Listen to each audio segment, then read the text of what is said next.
Production and distribution of City Club forums on IdeaStream Public Media are made possible by PNC and the United Black Fund of Greater Cleveland, Incorporated.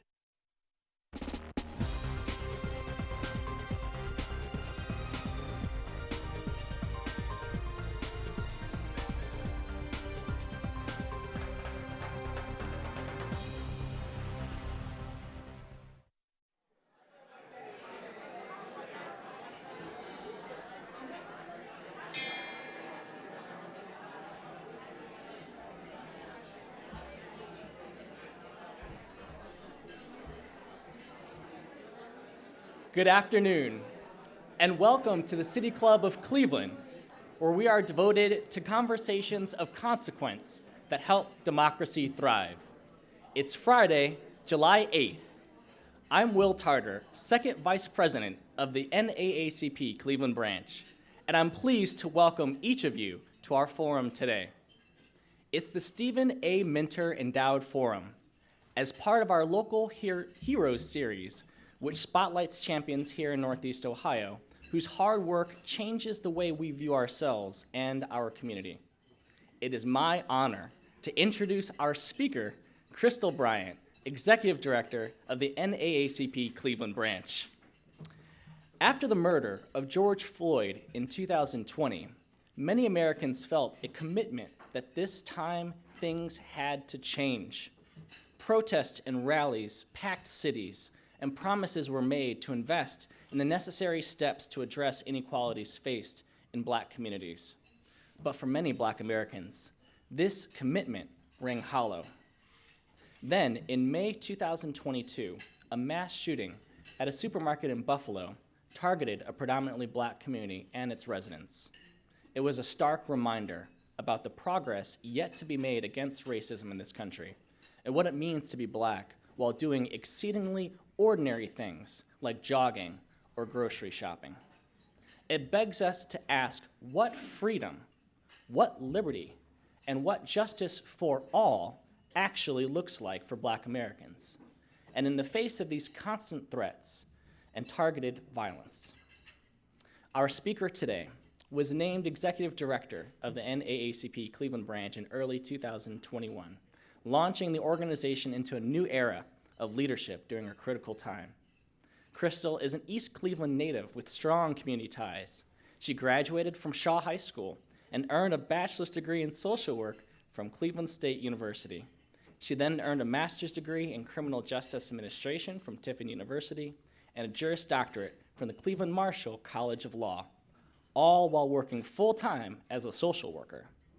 And if that's not enough, she founded Cleveland Votes and served as the director of the Cuyahoga County Office of Reentry. Her dedication to the community has led her to serve on numerous boards and take up multiple volunteer roles, including City Club's very own debate committee, of which I'm the co-chair. Crystal's impressive resume, passion for her community, and commitment to Cleveland is unrivaled. And today, we hear what it will take for accountability, true reform, and what moving forward looks like in today's polarized climate. If you have questions for our speaker, you can text them to 330-541-5794. That's 330-541-5794. You can also tweet at the City Club, and City Club staff will try and work them into the second half of the program. Members and friends of the City Club of Cleveland, please join me in welcoming Crystal Bryant.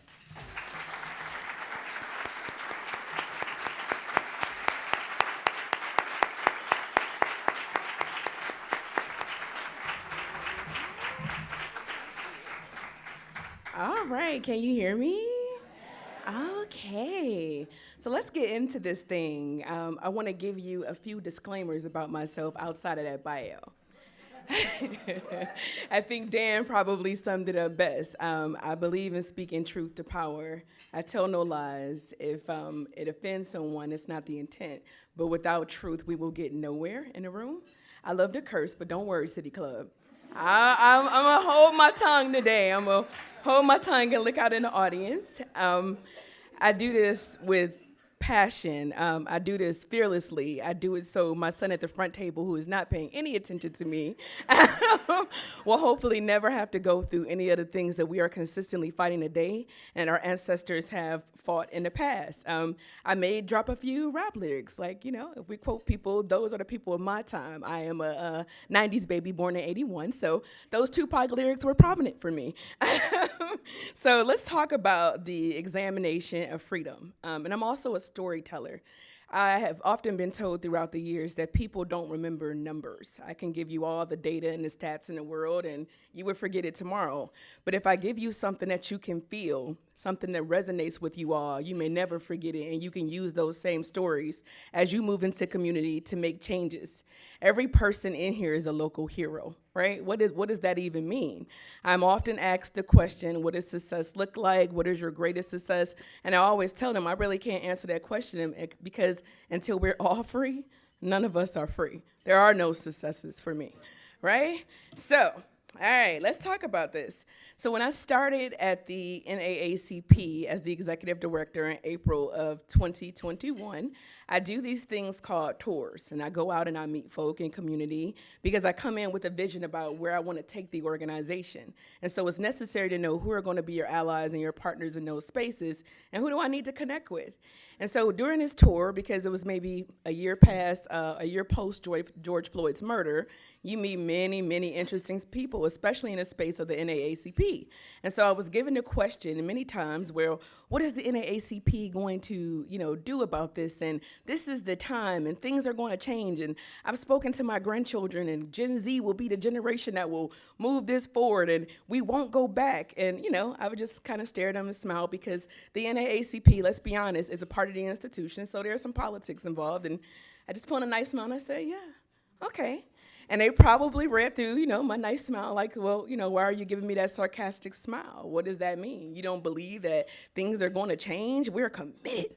It's like, yeah, okay.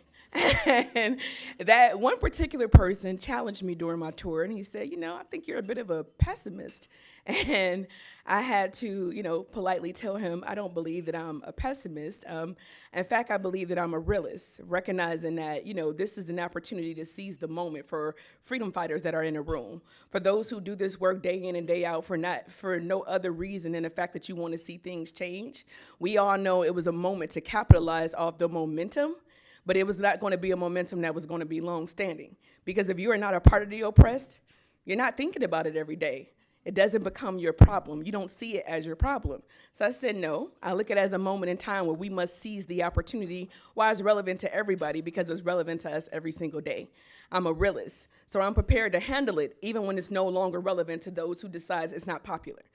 So if I was lying and, I was just a pessimist, I wouldn't be in front of you today, a year and a half later after I started that job, right? I didn't go to the City Club. The City Club came to me with this idea. So if it was no truth in what I was saying, I wouldn't be in front of you today, right? Because now it's getting unpopular. There is no doubt that we live in two different Americas. I'm gonna say that again. There is no doubt that we live in two different Americas. To white America, the murder of George Floyd was an unspeakable tragedy, something you had never seen before. It was treacherous, and it was undeniable that racism was real, still breathing, living, and existing. But for black people in America, George Floyd is not an isolated incident. It is one of many black faces that are unarmed, pose no threat, and that were brutally, rather choked or gunned down, murdered by the police in nothing other than their race. It's not an isolated incident.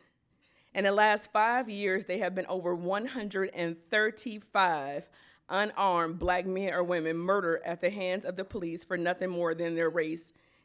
Most of them have been recorded, all of them have not been popular, but nothing happens. So understand the difference between the way that the different cultures see it and think. Because to us, each time, when I seen Sandra Bland, when I seen the gunshots of the guy just trying to sell the CDs, it all looked the same to me. I didn't see a difference. To be black in America means to experience racism as a rite of passage. I'm gonna say that one more time.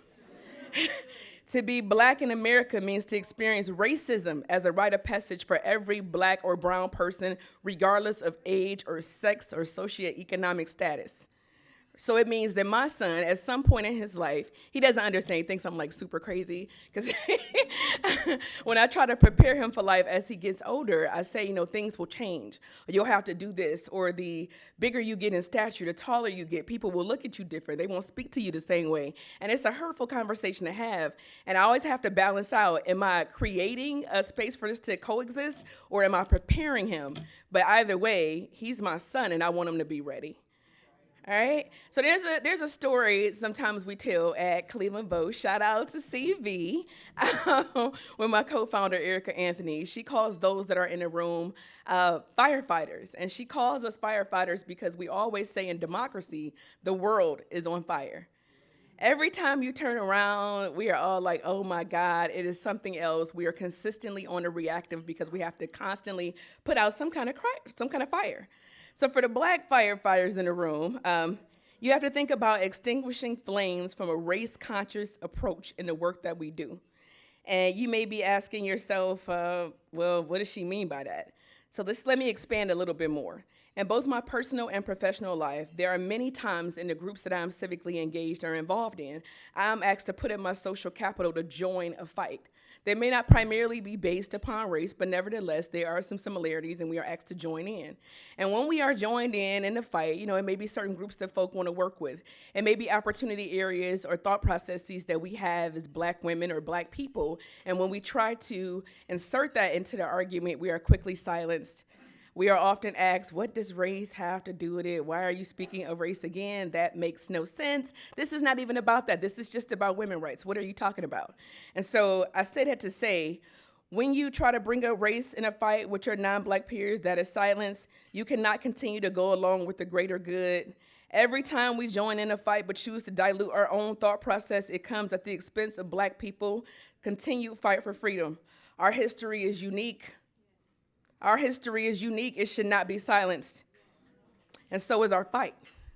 Our fight is unique. Allies, allow us to be liberated in our thoughts and approaches to freedom. Don't ask me, why am I speaking about race when race is not relevant? I wouldn't have said it if it wasn't relevant in the room.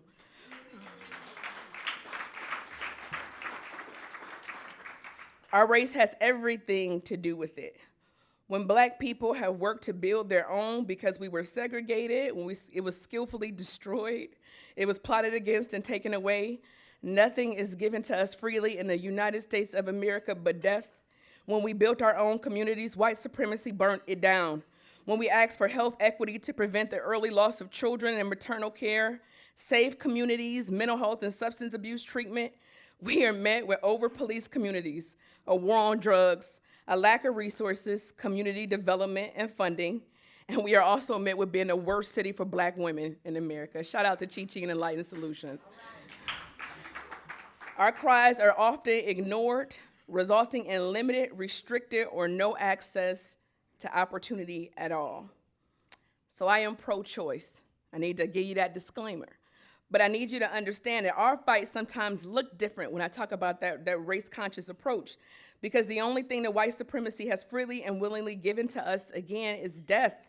They didn't give black women easy access to abortions because they love the black woman and what she produces, the black child, and more black life. They gave us easy access to abortions not because they want us to feel liberated or free or choice. It's because there is no value to white supremacy on our lives, so you easily can kill yourself. Why not? After slavery, what else am I going to do with you? You are worthless to us if you're not the bottom of the barrel supporting capitalism. So I'm not perpetuating a system of more black life, right? So we must often start from a different place and be okay with uplifting a racial argument in every fight. When we can all win together, especially where there is common ground, but please get comfortable, allies, with us uplifting the race-conscious approach. Please do not silence our ideas in this fight, because even the overturning of Roe versus Wade is rooted in racism. And it may sound like, I hear a lot, oh, you're whining again. What else do you want, right? It's not that far-fetched because the governor of Alabama, she let it out the bag. What did she say? They're not even hiding it no more. Thank you, Supreme Court, for overturning Roe versus Wade because you are saving white lives. This is what this is about. This is the long game. This isn't about women. I know we think it is, oh, you're taking women's rights, and you are. But what this is about is a shrinking majority, becoming a minority. This is about power. This is about capitalism. And so it, in fact, is about race.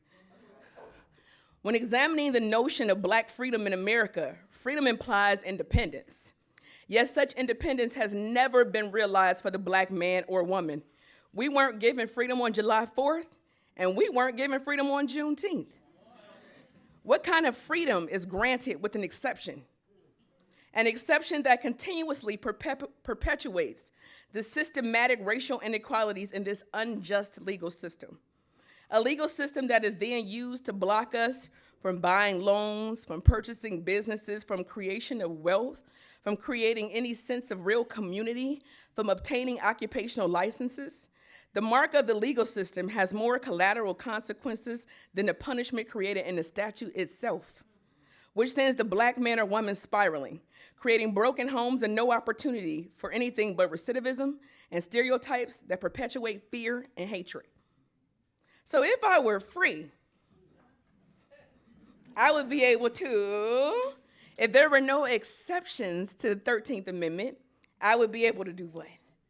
I'd be free. I could sell CDs. I could go for a jog. I think you all mentioned that. I can fall asleep in a parking lot of Wendy's. I could change a tire. I could have my children ride bikes in suburban neighborhoods with friends and not be stopped by grown men and women harassing my children and asking what are they doing in this neighborhood. I can even tell you a personal piece for me.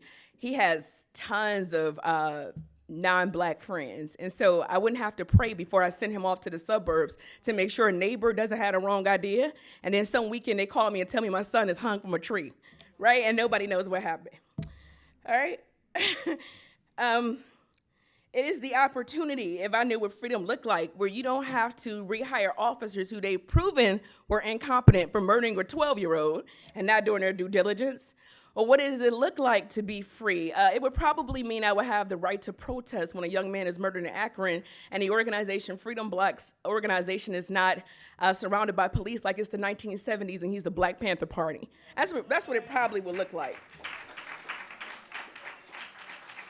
If I were free, I wouldn't, be pulled over for a nonviolent traffic stop and run away from police for God knows what. I probably was scared and be riddled with over 60 bullets with no weapon.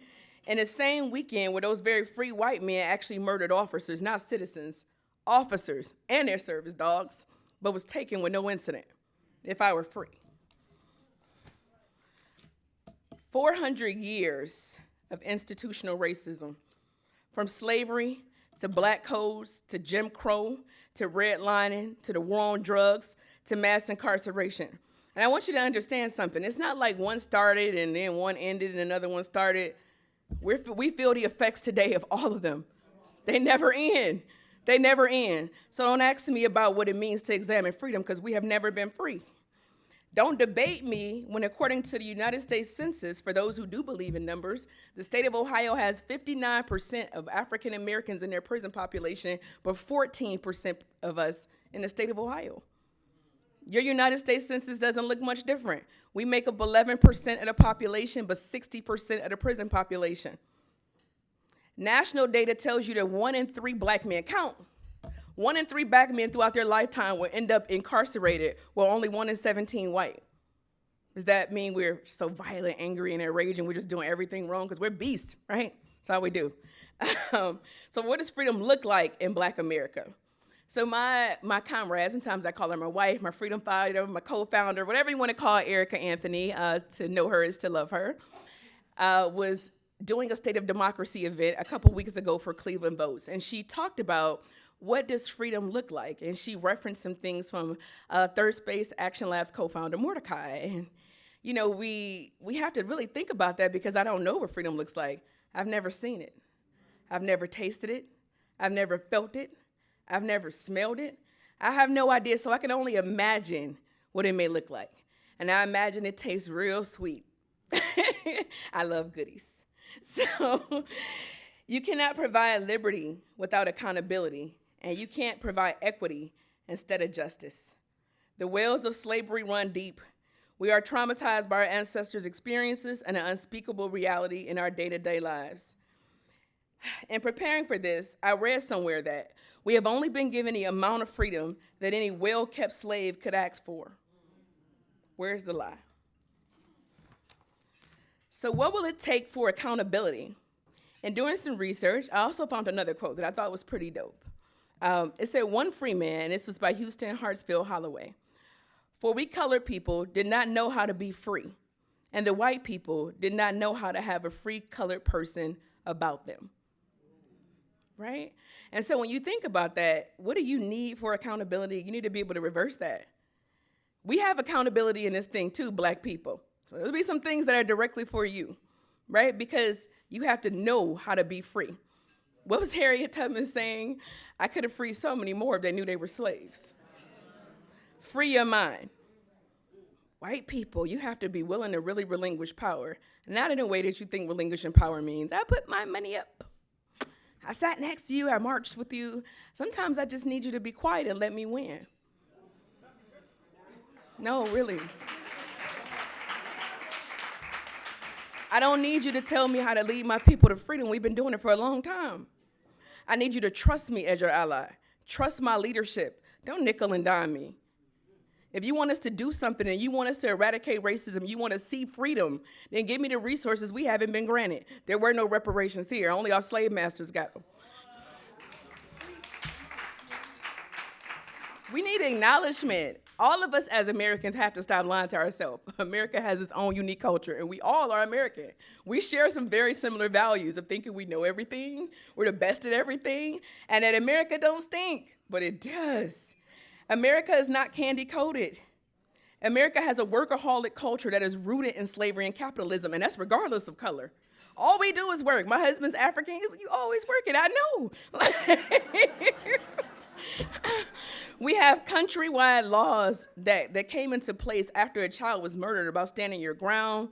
We continue to strip away at voting rights. We have this thing called gerrymandering that's ridiculous, that kind of shuts down democracy. We have the creation of consequences in law to prevent people from feeling comfortable to protest, and this is a democracy. We have the reframing of historical incidents and lacks of teaching and direct violations of our Constitution. America is not candy-coated. So the first thing we have to do is acknowledge where we are and what this really is. And don't tell me this is the greatest country ever invented, because it's not as bad as this country. I don't care. What is this country supposed to be? It is your job to make it what it's supposed to be, right? Stop being ignorant. This is specifically for my Black people. Educate yourselves. Reading, learning, and understanding the history of yourself and others' history that has not been taught to you builds an H of a bridge and provides an H of a blueprint. I can't curse. So I always go back to this story because it was so profound to me. They had Fred Gray, who was one of the initial civil rights attorneys for the NAACP during the historical times of Dr. King. And he went to Case Western Reserve University, for those who don't know, and we were very privileged, Aaliyah and I, to see him speak last year. And he was mentioning, because sometimes we forget, Danielle, our president, talks about this sometimes too. Sometimes we forget that, you know, when they were doing this civil rights work in the core and the heat of it, they were like 30-something years old. They were really young.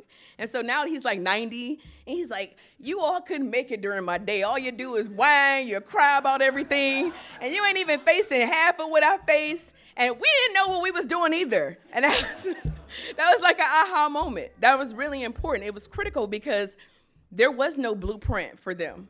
But they just got out there and did something. So stop whining and crying. Do something. Educate yourselves, learn. And unlike them, you actually do have a bit of a blueprint if you know and learn your history. But stop expecting somebody to teach you how to fight your way out of slavery. They ain't gonna do that. That doesn't benefit them. So you have to seek knowledge, thirst for knowledge, and find it. Care more about people than money. And I've been called a socialist. Jesus Christ was. Hey, maybe I am. Human-centered designs, common sense approaches. If something is built with intention, then just as directions were given to create it, instructions or a reversal on how to tear it down exists. Undesign your red lines. I know I get hit a lot of times with, it's so complicated, this is so complicated, but it's not though. Just like somebody literally intentionally sat down and said, hey, If we draw out these things, even though they're getting this benefit and we can remove them from this and this will have a cause of this, and let's try it out and it worked. If it's that intentional, you can be that intentional about reversing what you want to see. What's difficult is getting people all on the same page as a convener and ensure that their intentions are pure, their hearts are good, and nobody will sell the other person out. That's the difficulty. Attack the roots of racism. People always say this, but it's true. Racism is as American pie. It's in the country's DNA. So you must remove those that make decisions for this country who wants to maintain the old order. The prospect of black progress often comes with a backlash from those who are too scared or small-minded to believe we all can win together. Eric Dyson, a professor at Vanderbilt, said, it's not simply in these streets with the rise of anti-Semitic and anti-black revival, but also in the halls of Congress, where they go thinly disguised, attached on black progress, and on the insistence that we study black history. Oh. Whew. Ask yourself, where's your fire? Especially black people. The fire that was full within Mandela, the fire that was full within Marcus Garvey, the fire that was full within Malcolm X, the fire that was full within Mr. Fred Gray, and still is, he working, by the way. And so many others that came before you. Catch your fire, don't kill it. We have become too complacent, too fond of our individual liberties won by those who collectively fought for us, thinking we can never go back and not strategizing on the way forward. America is dirty, and in the words of Lauryn Hill, it needs to get down on his knees and repent. So what will it take for true reform? I'm not gonna tell, the people I know in this room, you all fight like H every day. So most of the time, you know the answers. It's about aligning things the proper way. So none of this will be new for you. It's about thinking about what are the macro and the micro strategies at the same time. What is the end game, right? Kyle Early, he's a pastor here, and Kyle often says, it's not a moment, it's a movement. I see no lies told. It's the truth. Like, this is not gonna, if something that was created, it took this long to create, you're not gonna see real progress in 2 years. That's ridiculous. If you were doing this properly with the idea of justice at hand, where you're creating you're removing these barriers, not just creating equity, you're creating a world that is supposed to be equal and fair for everybody in this room. You know how much time that's gonna take? You need at least 2 years to even get the right people to the table. It doesn't happen overnight. You have to be in it and committed for the long game. And the more you promote the idea that things are supposed to happen overnight, the more smoke and mirrors you receive, which is not real change. You can't just throw money at this. It doesn't go away from money. It doesn't go away just from marching. It doesn't go away when Congress puts on kente clause and kneel. It doesn't go away from apologies. You have to be accountable and committed to this work. Remember that the battle is between good and evil, not black and white. And I don't know what you all spirituals framework or time that you on, but I love my Jesus Christ. And there are times when you're going through this and you are discriminated against, it can make you hate. When you see those grocery store incidents or you see this little boy getting fired up with riddled with bullets, it can make you hate. But the Lord tells you, you cannot serve me with hate in your heart. You're blinded. And so you have to remember that it's not good. It's good and evil. It is not black and white. I was listening to this old Negro spiritual the other day. It's my favorite one. Satan, we're going to tear your kingdom down. So be optimistic, even though we're tempered by reality. Make us whole. Again, not just equity, but justice. Equity allows us to build custom tools and identify and address inequality, but justice removes systemic barriers. Move with a proactive and a race-conscious approach. One of the things I prided myself on doing and working with Danielle and Will and Kayla and everybody, a shout out to the NAACP Cleveland branch,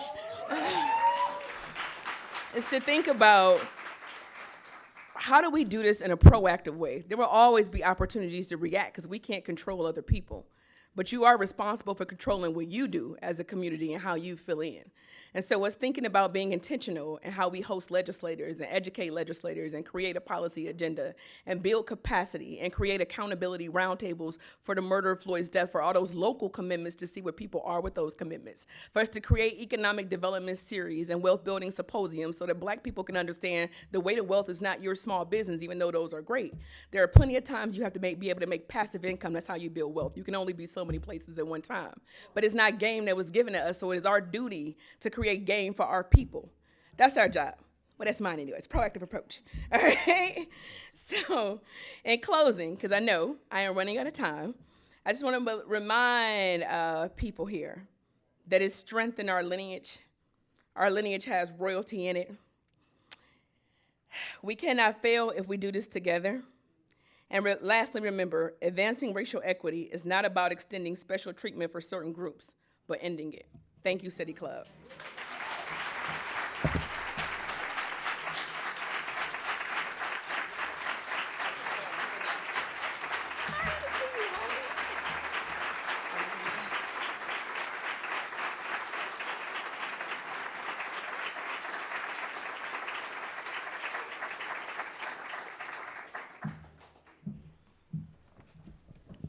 Thank you, everyone, and thank you, Crystal. We're about to begin the audience Q&A. I'm Cynthia Connolly, Director of Programming here at the City Club of Cleveland. We are joined today by Crystal Bryant, Executive Director of the NAACP Cleveland Branch, talking about what Black freedom actually means in America today. We welcome questions from everyone, City Club members, guests, and those joining via our live stream or radio broadcast at 89.7 IdeaStream Public Media. If you'd like to tweet a question, please tweet it at the City Club. You can also text your question to 330-541-5794. That's 330-541-5794, and our staff will try to work it into the program. May we have the first question, please?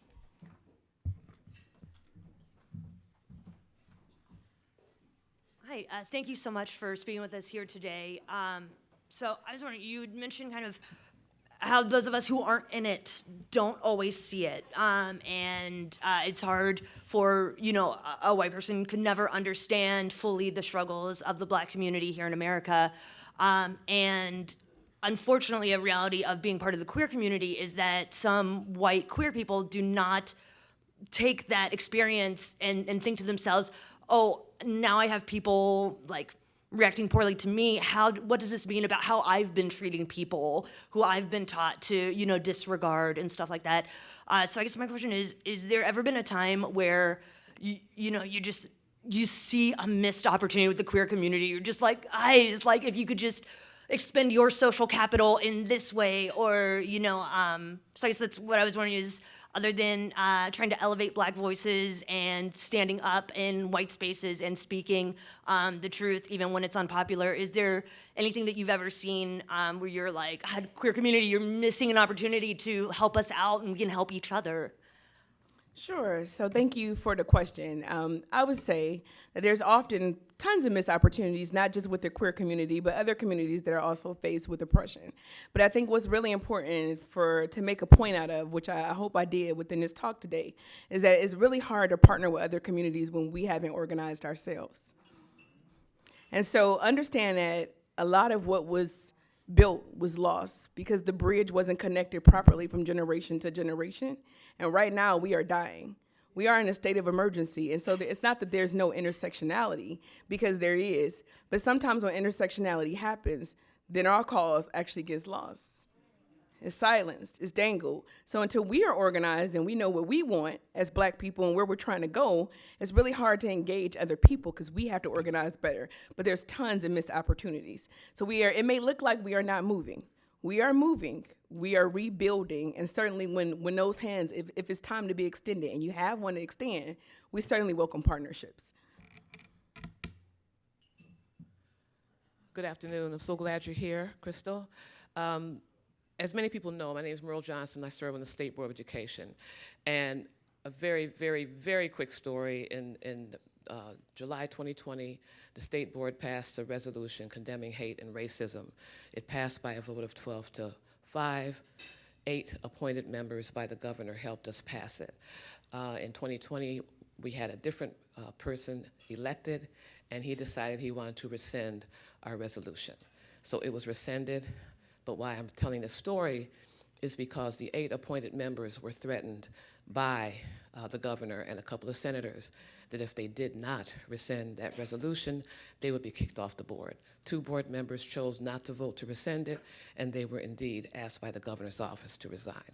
My question to you is, what do we do in a toxic environment like our state legislature that decides that people who support black kids should not be on the board. So that's my question to you. What do we do in an environment like that? Thank you, Representative Johnson, for the question. So, Board Member Johnson, I think that I actually had it in my notes, which I realized were just way too long and I were not going to get through. But we, in addition to organizing, because really, if you're not organized, you're not going to get anywhere because you don't know what goals you're actually trying to accomplish or reach. You have to build democracy. And democracy doesn't look like just telling people to align with political parties, especially not for black people. Did you hear that? Democracy looks like going for the candidate who aligns with the things that you need and your community. Who is going to fight for you? Democracy looks like supporting those people. Merle should have been able to have a back table discussion with the NAACP saying this is happening. What can you do for us? What can you uplift and highlight? And then when we talk about building democracy, we talk about the ongoing opportunity to constantly be civically engaged in building political power from the ground up. It is getting your neighbors involved in every day and helping them understand they do have a voice, they do have a space. And then ultimately, if they feel engaged year-round, hopefully they'll actually get out to exercise their vote. Because we all know that voting is a huge piece of this. The political process is a huge piece of this. But getting the political office doesn't mean you're actually empowered to do something. It's a title. They're ran by people just like we have bosses, et cetera, and everything else, and generally the people represents money. And so if we don't get behind those candidates or those people that are in office to make them feel empowered to do what they're supposed to do for us as the constituency versus what they're supposed to do for money, then they're lost. They feel that pressure, and it's easy to say from your seat, I would have done the right thing. You may not have. You have no idea what kind of pressure and what that looks like. I spent 18 years in government. Oh, I was about to curse. It's the H of a pressure. So I hope that answers the question. I know that was a lot in one. Hi, Crystal. Ruth Gray, City of South Euclid Council. When this country was founded, life, liberty, and the pursuit of property was initially what we were grounded on. They initially changed that to inalienable rights, life, liberty, and the pursuit of happiness.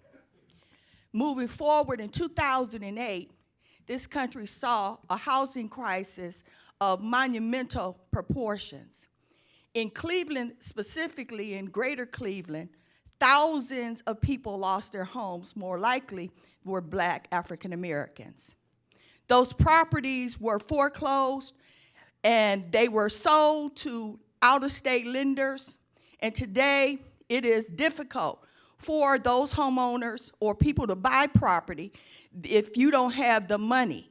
So what are we going to do as a community to address this housing property rights issue that is fundamental to our constitutional rights? It is connected to our voting rights, and it's connected to our collective power. How are we going to turn this around so that we can provide property to those that were disenfranchised? Thank you. Thank you, Councilwoman Gray. Very nice to meet you in person. So what I would share with you, right, I'm going to keep duplicating the same answer because it doesn't happen, and that's why we're in the state that we're in. You have to get organized. But the other thing I want to be able to point out, in addition to getting organized and having this backdoor conversation and strategy, before you even get to the table to make the ask, know the ask that you want to make. So when we finally had the opportunity 2 years ago, and they were like, okay, I'm listening, you all are hurting, what do you want? Guess what we couldn't tell them? We couldn't tell them what we wanted. Get organized. Know what it is that you are asking for, so when the time comes, you are prepared to strike. And understand, there's no offense to any ally in the room. There is no white man coming to save you. Learn how to save yourself. So don't ask me what I'm gonna do, you tell me what you're gonna do from your position, and each person in their position collectively comes together to light fire. That's the only way it happens. It's a collective response to something. If one individual believes they are greater than anybody else in the room, you'll see the outcome of that and its effects. One person can't do it because unlike other people that are oppressed in the United States of America, when someone comes for us, the someone is our government. We ain't got enough population to beat our government. So you have to be real strategic. And honestly, you know, we often say the revolution is not televised. Well, for us, it cannot be televised because when it is, it's neutralized. Regarding today's topic, how does the struggle of immigrants and refugees of color parallel it or fit into it? It has everything to do when it fits into it. So one of the other new opportunities we had when I was able to come into this role as the executive director was to look at our nationals model. We actually have an international affairs committee, so it's really new. And our chair of international affairs, can you raise your hand? And so when we think about the struggle of some of our immigrant and refugee brothers and sisters that come over from different countries that are Black, they're coming into a totally new environment where they've been sold that it was wonderful. You thought it was candy, didn't you? Not anymore, right? So they don't fully understand. And there are some prohibitions that don't allow them to come over as easy, to make the transition to America as easy. As a diaspora, they are met with tons of discrimination in terms of how their applications and their visas are decided. Also, they find it sometimes that they're outliers because we've been taught to hate each other. So they don't know really how to integrate with Black America. So there are tons and tons of issues for the diaspora as well. And again, these are some of the things that we like to work on. It's only the beginning, right? I wish I had all the answers. I wish I was that great. Maybe Jesus will make me that day one day. I have a question. Oh, hey, Madam President. Hey, Crystal. Crystal, I think you did an amazing job, first of all. But I was just curious from your perspective. You talked early on about someone saying you might be a pessimist. Talk to us about how Black joy is also resistance in this work of being a freedom fighter and what it means for you personally and your son to take moments to experience joy as freedom. Oh, well, thank you, Madam President, for the question. I definitely miss Erica for this one because she consistently speaks of Black joy. You know, they don't want to see us win. You win. It's a win for them to see us down, right? I was actually going to start and come up here and tell you, I sure is tired. And I am. And I think we all are in this room. We are tired of fighting. But then I think about Mr. Gray, and his fight was way harder. And if he got tired, and if he gave up, and if he didn't have moments of joy, then I wouldn't be able to stand in the midst of you freely and say some of the things that's coming out my mouth today, right? So when you think about a space of joy, take time for yourself and celebrate your wins, because there are some wins. So everything is not doom and gloom, right? Just as like somebody fought to get Roe versus Wade the first time, you surely can turn it back around, right? Just like somebody fought for us to be integrated in this room, we can move and progress further. You have to learn how to take your accomplishments, be in them, be in a space of making sure you reserve space and time for yourself, and then love on one another. Make sure your room is kept up with energy that is parallel to yours, people that believe in the same things, because if people don't believe you can actually accomplish it, it'll never get done. The most important thing, they can laugh at Barack, but that's why he won. I sold you on hope. Hope is real. Christ sold you on hope. So thank you, Madam President, for that question. Thank you so much. I learned so much from your speech, and one of the things I want to talk about is we are with a platform called the Cleveland Observer here, one of the very few Black-owned newspapers here, if anyone knows.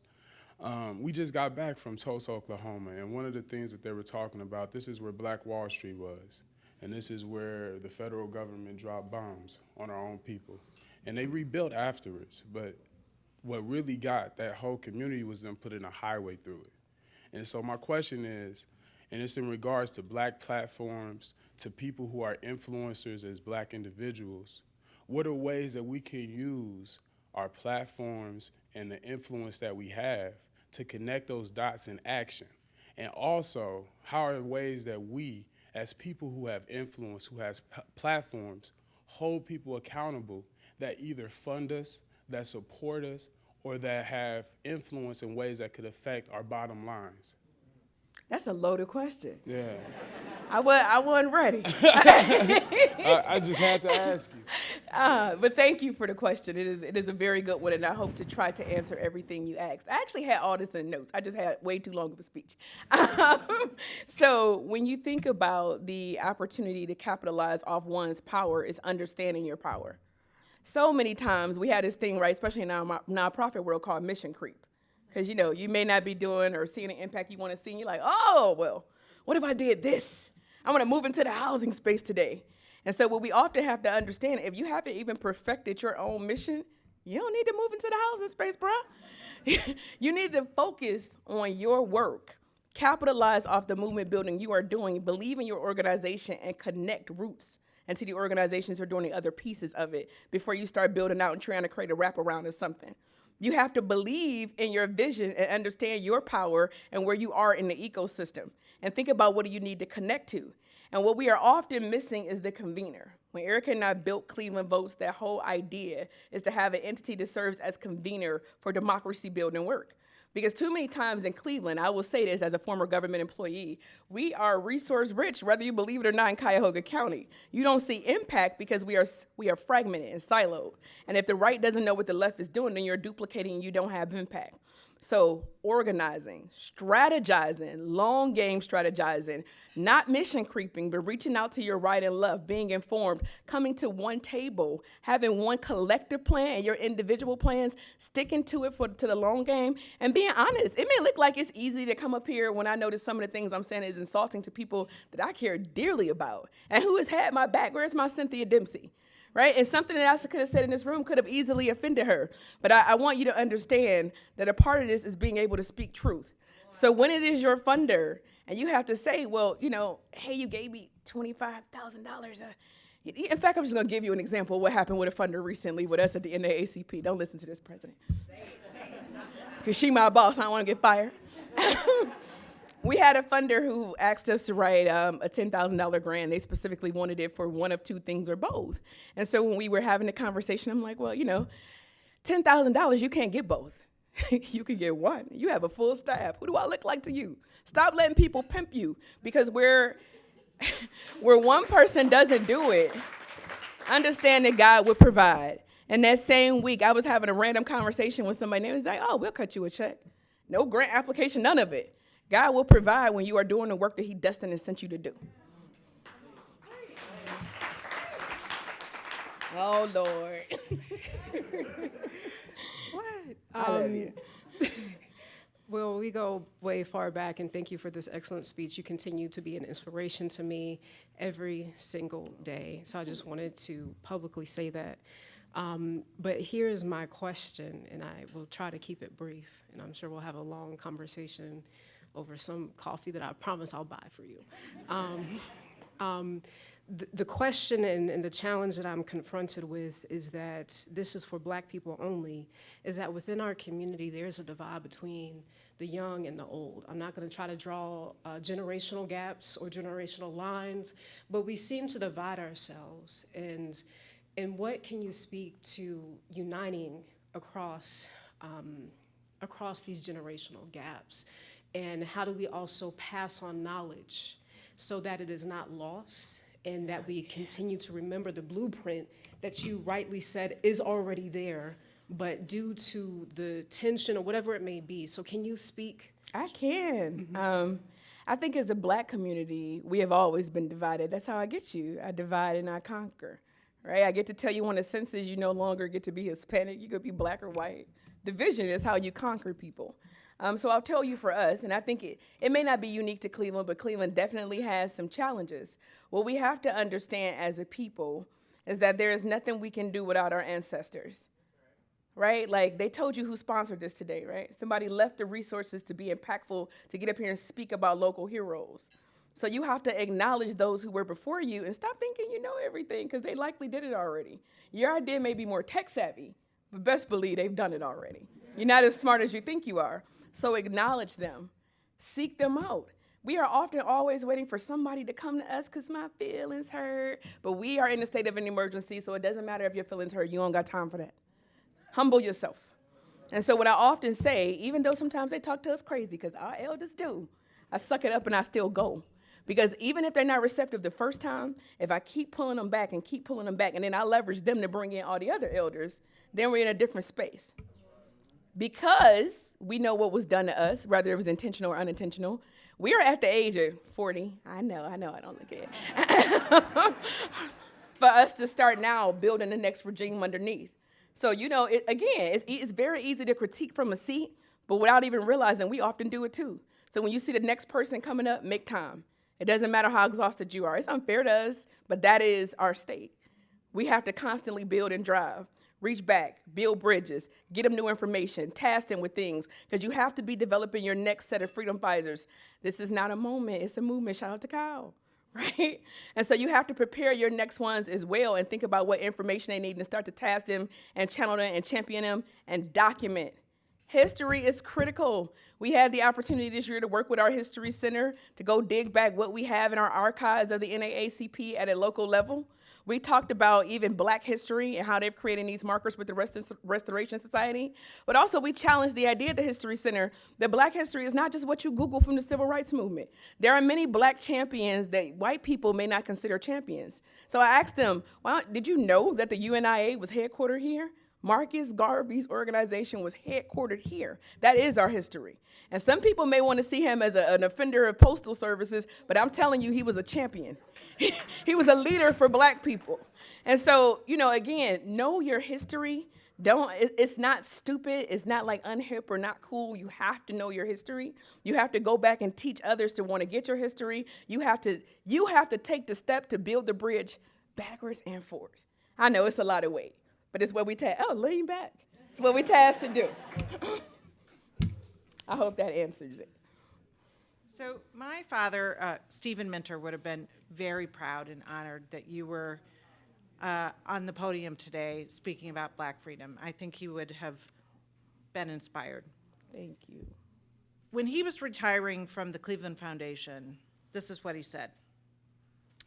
Periods of hope, optimism, and opportunity sometimes blend with or exist side by side with times of doubt, despair, and pessimism.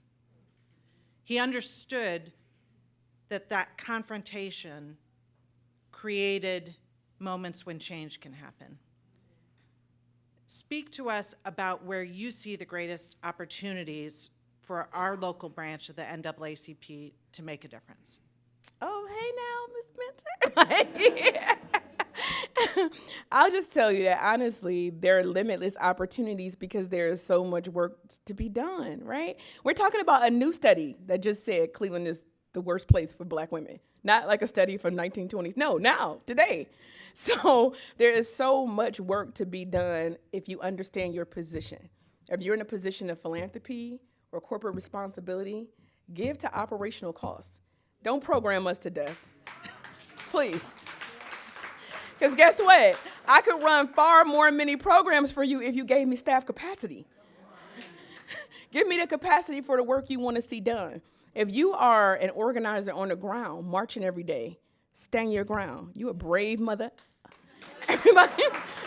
Everybody doesn't have it in them to do it. Organize properly, reach across the aisle, stop fighting. No, I'm Black Lives Matter. No, I'm the NAACP. No, you all are Black and we are dying. So get out there and figure out how you are going to do it together. If you are in government, listen, my 18 years, I am traumatized. You have to be an institutional organizer because there is no way that you are going to be able to get the work done if you don't learn how to make some changes and be an influencer internally without rocking the boat too much to get what you need. I'm going to cut this off because I see we at time. But I'll be happy to chat afterwards, and thank you all for being a great audience.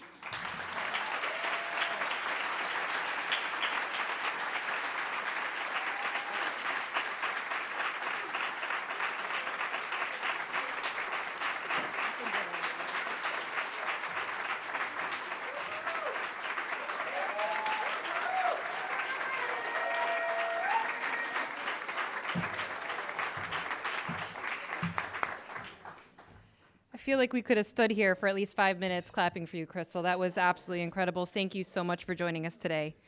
Today's forum is part of our Local Hero series in partnership with Citizens Bank and Dominion Energy. It is also the Stephen A. Minter Endowed Forum made possible by a generous endowment gift from the 5 member banks of the Cleveland Foundation. Mr. Minter spent his life in pursuit of justice, and for 28 years, he served as president and executive director of the Cleveland Foundation and was the first African American to lead that foundation. Following his retirement in 2003, he was appointed executive in residence at Cleveland State University. Mr. Minter spent 15 years in positions with the government and served on or chaired boards of national and regional organizations in the fields of education, health and human services. We are grateful to the banks who endowed this forum and to the Minter family for their longstanding support of the City Club. and we are pleased his daughter and City Club's immediate past president, Robin Minter-Smyers, is with us in the audience today.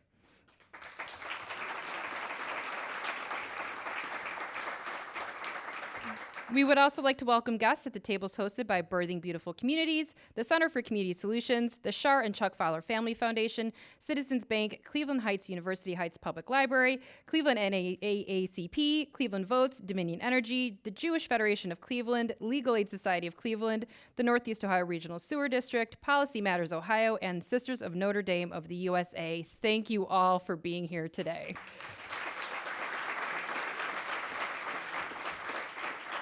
We have 3 forums coming up next week. We kick it off on Tuesday, June 28th, back in Public Square, where we hear about the next era of philanthropy in Cleveland with the new president of the George Gunn Foundation, Tony Richardson. He will be in conversation with Evelyn Burnett, co-founder of Third Space Action Lab. Then on Thursday, July 14th, we'll be discussing how to support the whole child in our schools. Dr. Lisa Demore, author and senior advisor to the Schubert Center for Child Studies at Case Western Reserve University, will be leading the conversation with local and statewide experts, including Meryl Johnson, who is here today, in education and child well-being. And that brings us to the end of today's forum. Thank you so much, Crystal, and thank you, members and friends of the City Club. I'm Cynthia Connolly, and this forum is now adjourned.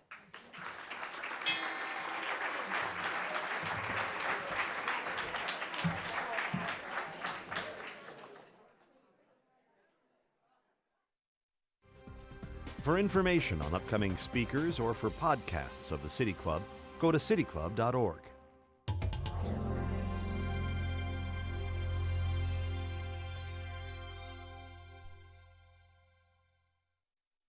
Production and distribution of City Club forums on IdeaStream Public Media are made possible by PNC and the United Black Fund of Greater Cleveland, Incorporated.